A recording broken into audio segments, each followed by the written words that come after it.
एक स्टूडेंट की सारी ज़िंदगी चीज़ें याद करने में गुजर जाती हैं। पहले मोटी मोटी टेक्स्ट बुक्स को याद करे, फिर उसके बाद एग्ज़ाम्स के क्वेश्चंस को याद करे, फिर उन क्वेश्चंस के आंसर्स को याद करे।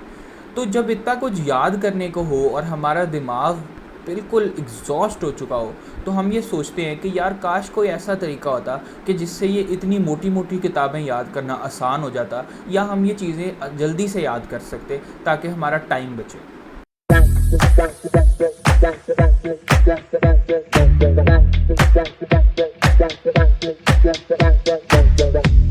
आज कुछ टेक्निक्स मैं आपके साथ शेयर करूंगा कि जिनको यूज़ करते हुए आप चीज़ों को जल्दी सीख सकते हैं, एफिशिएंटली सीख सकते हैं, और ये कि आपकी उन चीज़ों की रिकॉल भी बेहतर हो सकती है। यानी कि सीखने के बाद अगर कभी आपको उन चीज़ों को दोबारा से लिखना पड़े या रिप्रोड्यूस करना पड़े तो आपके लिए ये करना भी आसान है। पॉइंट्स की तरफ आने से पहले ये चीज़ क्लियर करना ज़रूरी है कि लर्निंग एक कंटिन्यूअस प्रोसेस है और आप कभी भी ये नहीं कह सकते कि इस दुनिया का सारा नॉलेज आपके पास है। Now that we've gotten this out of the way, let's move to the first point. सबसे पहले break down the text या break down the information into smaller manageable chunks. इसका मतलब ये है कि आपके पास जो भी इंफॉर्मेशन है, लेट्स सपोज आपके पास आपकी टेक्स्ट बुक है और उसमें किसी एक टॉपिक के ऊपर पूरे 2 सफ़ों की इंफॉर्मेशन है, तो आप अगर उस पूरे 2 सफ़ों की इंफॉर्मेशन को वन गो में याद करने की कोशिश करोगे तो कभी भी याद नहीं होगी। बल्कि अगर आप उसकी रीडिंग भी शुरू करो तो जब आप उसकी आखिरी लाइन पे पहुंचोगे तो यकीनन आपको उसकी फर्स्ट 4-5 लाइंस में क्या लिखा है वो भूल चुका होगा। इसलिए जरूरी है कि आप उस इंफॉर्मेशन को छोटे छोटे चंक्स में डिवाइड करो और एक टाइम पे सिर्फ एक चंक पे फोकस करो और सिर्फ एक चंक को याद करने की कोशिश करो। फॉर एग्जाम्पल, अगर आप कोई बुक पढ़ रहे हो जिसके अंदर लेट्स सपोज बायो की बुक है और उसके अंदर एक टॉपिक है सेल के बारे में, तो आप पहले उस इकट्ठे सारे सेल की इंफॉर्मेशन पढ़ने के बजाय आप उसको डिवाइड करोगे। पहले आप पढ़ोगे कि सेल की डेफिनेशन क्या है, आप उस पर फोकस करोगे। फिर आप देखोगे कि सेल की टाइप्स क्या हैं, आप उन टाइप्स पे फोकस करोगे। फिर आप उन टाइप्स को भी अकेले अकेले अलग-अलग हर टाइप को डिवाइड करोगे ताकि आपको एक टाइम पे एक सेल की एक ही टाइप याद करना हो। उससे क्या होगा कि एक तो आपके ब्रेन के अंदर जो है वो मेथड पूरा होगा। और आपको एक मजे की बात बताता चलूं कि हमारा ब्रेन लर्निंग इस तरह से करता है कि हमारे ब्रेन्स में न्यूरॉन्स का नेटवर्क होता है और जब हम कोई नई चीज सीखते हैं तो न्यूरॉन्स ब्रांच आउट करके आपस में इंटरकनेक्ट होते हैं और फिर उसके थ्रू हमारे दिमाग में जो है वो इंफॉर्मेशन स्टोर होती है। तो जब आप छोटे छोटे चंक्स लेके चलोगे तो आपके ब्रेन के पास इतना टाइम होगा कि वो उन नेटवर्क्स में पहले उस छोटी छोटी इंफॉर्मेशन को स्टोर अच्छे तरीके से कर ले, बजाय इसके कि आप एकदम ज्यादा सारी इंफॉर्मेशन से अपने दिमाग को ओवरलोड कर दो और फिर जाहिर है कि कुछ ना कुछ रह ही जाएगा इंफॉर्मेशन। इसकी एग्जांपल आप इस तरह से देखो कि अगर एक लैपटॉप है, आप एक लैपटॉप में भी अगर सिंगल फाइल करके कॉपी करोगे तो वो लैपटॉप के लिए प्रोसेस करना आसान होगा, लेकिन आप इकट्ठे अगर 10 GB की फाइल लैपटॉप में डालने की कोशिश करोगे तो उसमें टाइम भी ज्यादा लगेगा और आपका लैपटॉप स्लो भी काम करेगा और आपको गुस्सा भी चढ़ेगा कि यार ये काम जल्दी क्यों नहीं हो रहा, और आपकी मोटिवेशन भी कम होगी। इसलिए जरूरी है कि आप अपनी नॉलेज को छोटे छोटे चंक्स में डिवाइड करके पढ़ो। अगली बात है सेट स्पेसिफिक गोल्स या डेडलाइंस फॉर योर वर्क। अपने आप को डेडलाइन देने का ये फायदा होता है कि आपकी मोटिवेशन इंक्रीज होती है।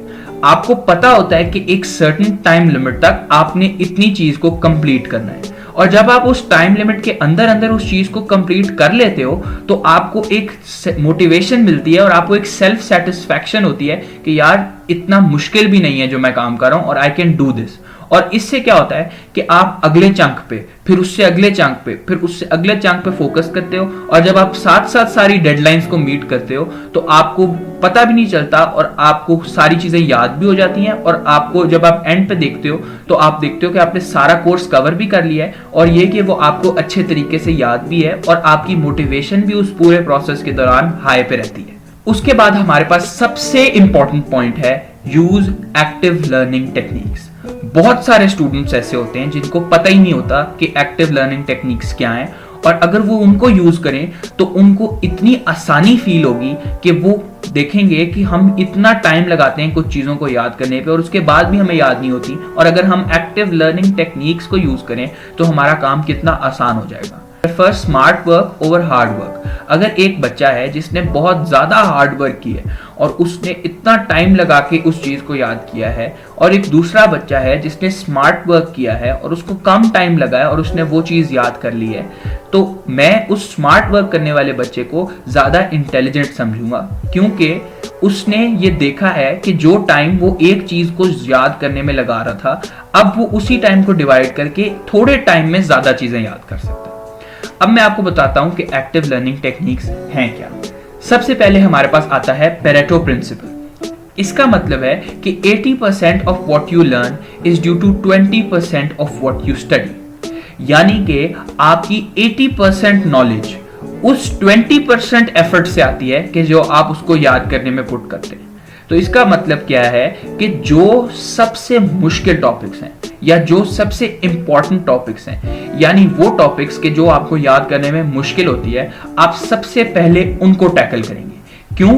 क्योंकि आपकी फर्स्ट 20% जो एफर्ट है ना, उससे कि आपका 80% रिजल्ट आएगा। तो फिर उस फर्स्ट 20% जो आप एफर्ट कर रहे हो, उसमें आपको हाई यील्ड टॉपिक्स करने हैं, यानी कि जो सबसे ज्यादा रिपीट होते हैं, सबसे ज्यादा इंपॉर्टेंट होते हैं, उनको आपको फर्स्ट 20 में कवर करना है, क्योंकि उससे आपका 80% रिजल्ट आएगा।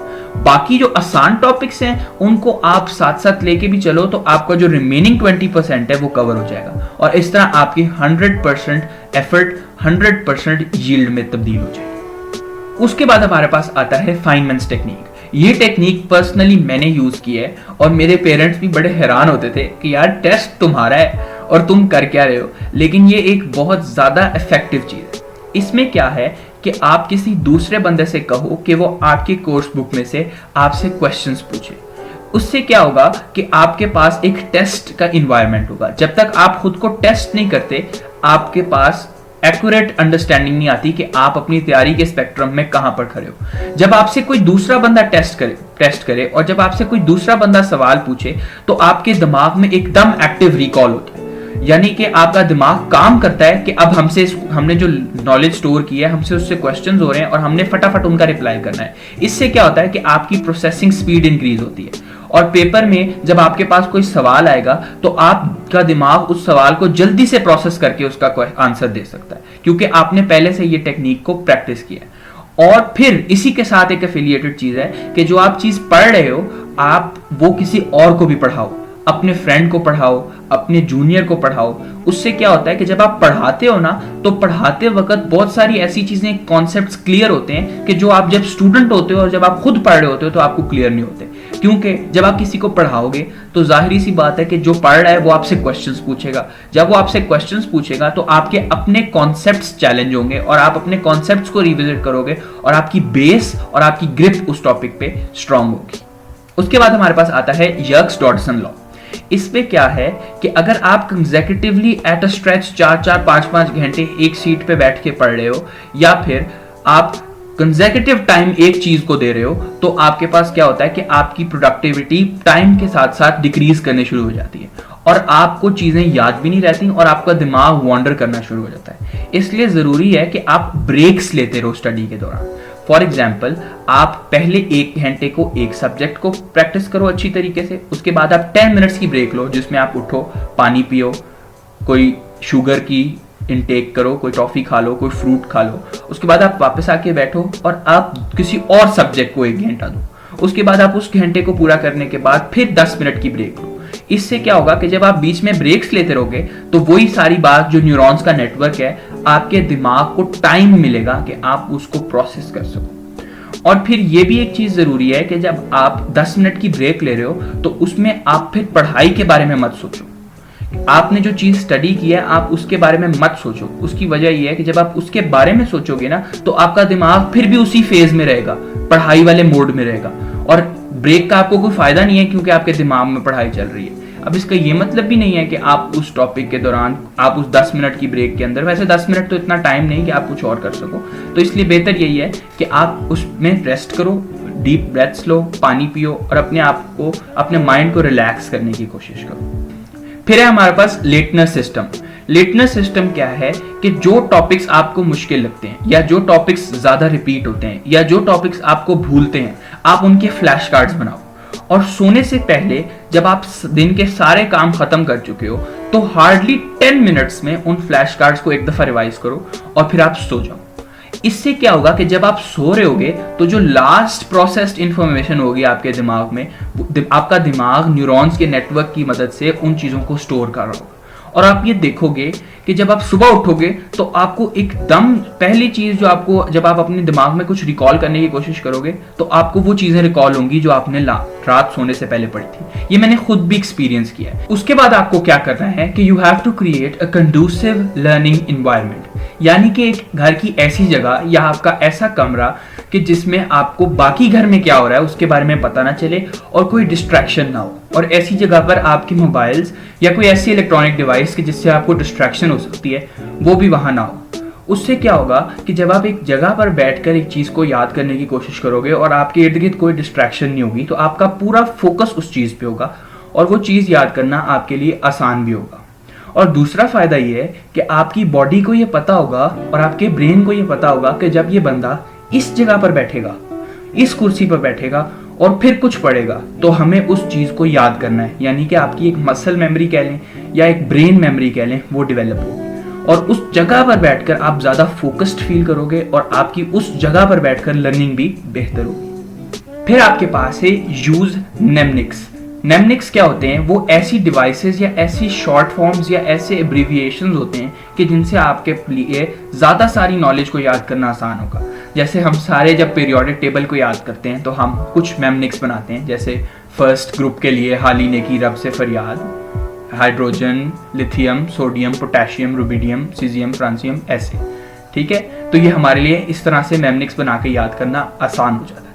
फिर एक बहुत इंपॉर्टेंट बात है कि आपको रेगुलरली प्रैक्टिस करना है, यानी कि जो रूटीन आपने बनाई है आपको उस रूटीन को फिर रोज फॉलो करना है। चाहे आपकी रूटीन 1 घंटे की हो, चाहे आपकी रूटीन 2 घंटे की हो, या फिर आप बहुत पढ़ने वाले हैं तो आपकी इससे ज़्यादा भी हो, तो आपने लेकिन रूटीन ऐसी बनानी है कि जिसको आप डेली फॉलो कर सकें।